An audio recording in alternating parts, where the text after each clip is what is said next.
Hi, this is Mario, my husband, and I'm Alana from Italian Cook. And today we're going to be working on the pizza dough. And you can also use this pizza dough for the miscateggio, which is an Italian Christmas. Well, actually, we do it Easter and Christmas. They're stuffed dough with potatoes and onions and minced meat. So that will follow later on in another episode. Okay, so basically we can say this is a dough, a basic dough that you can use for many things. For pizza, like you said, miscateggio. So I'm going to show you our family secret, our traditional dough, which is very nice. The color, the taste, the texture, it's just phenomenal, as you will see later on with when we start baking. So I'm going to start here. Thank you very much, Alana. Go ahead. So what we have here is 8 cups of flour. I've already inserted the 8 cups of flour within here. You have to understand the position of making something like this. Through practice, of course, all the ingredients here are perfect. In other words, we won't have to worry about adding this or putting that, or not too much water, not enough water. Always make sure your ingredients are perfect. Now, what we're going to do to start is I have 2 envelopes of yeast. I'm going to put it in the warm water, which is half a cup of lukewarm water. That's 2 envelopes for 8 cups of flour. Within the yeast, we can put the sugar, because sugar will not harm the yeast. So I'm going to put 1 tablespoon and a half. We'll put that aside. What I will do is now mix the 2.5 cups of water with, again, the ingredients that we're going to be using. We're going to take 4 tablespoons of olive oil.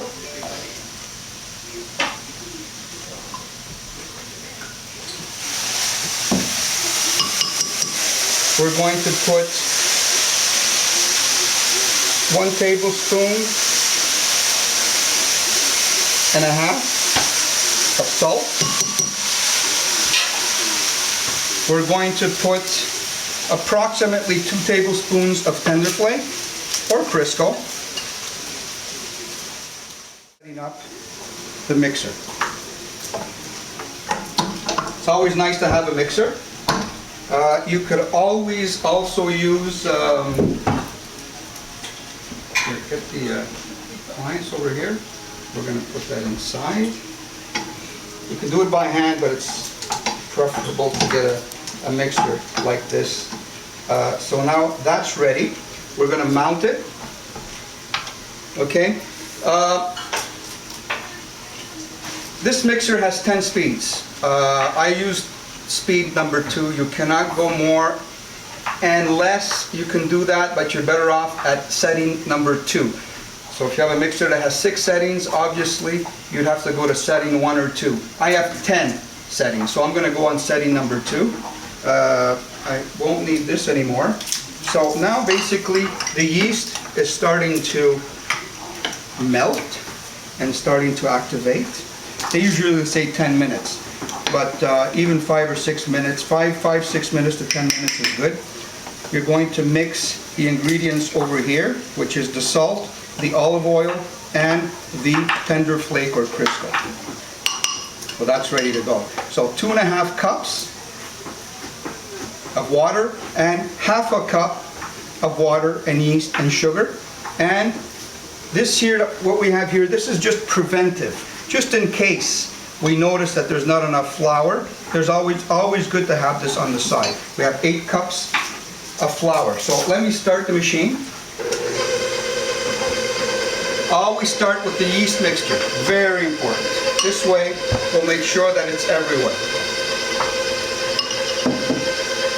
And you just play around.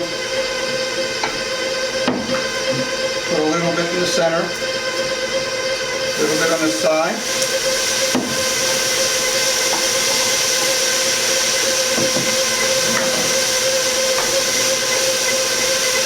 Now, beer. 1 bottle of beer.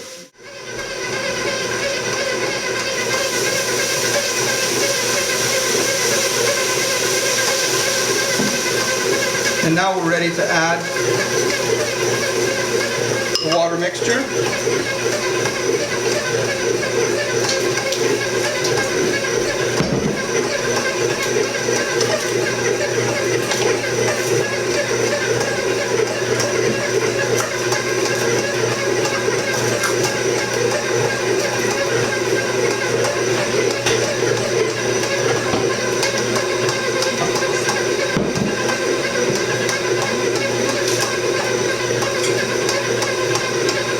And you slowly add the water, so this way the machine will be able to mix everything properly. Now, like I said, these are precise measurements. Doing it so many times, basically, it gives you an advantage. Now, what I would do is put the safety glass on top here when you're doing this little trick. Now, it's always good, like I said, to add a little bit, just so that it gives the mixer an opportunity to pick up the dough.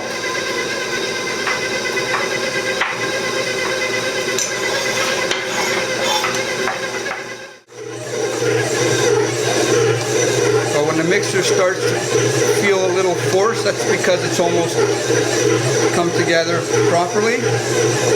And you'll notice that the texture will change. So, you know, don't stop the machine, just let it keep going until the bottom flour is absorbed within the dough.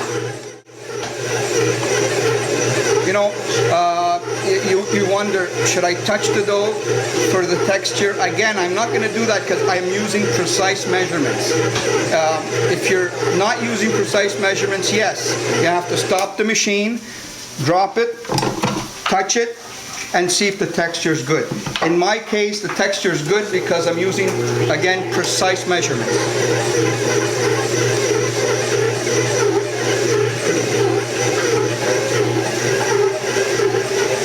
So basically that's it. I'm going to stop the machine. I'm going to drop the dough. I'm going to remove the apparatus.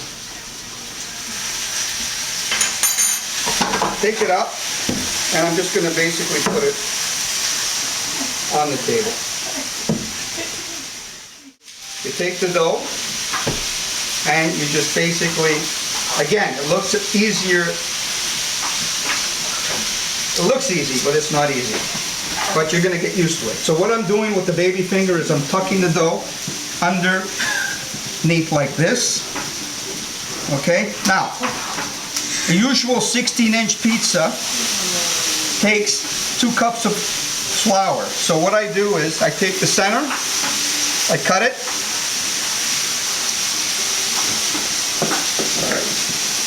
and I cut it again in 2.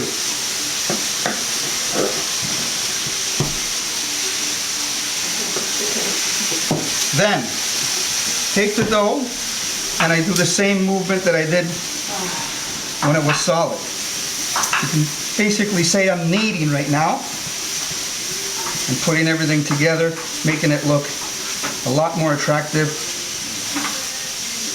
There we go. And we do that with all 4. So what I'm doing here, you got 4 large pizzas right here, folks. Yeah. Can't get more precise than that. At least all your pizzas are going to have the same thickness. Once our balls are ready, what we're going to do is I'm going to have Rosa come over here and take these to an area where there's a little bit of warmth under a tablecloth or under, so we're going to follow Rosa to the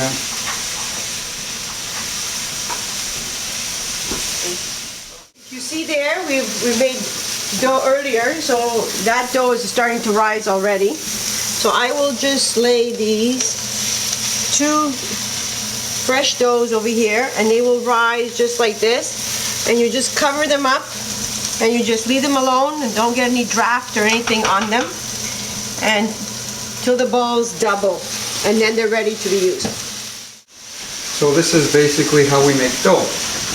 We're going to see you in the next episodes when I'm going to show you how to make the pizzas, the miscateteres. We're going to have a lot of fun with that. Thank you very much.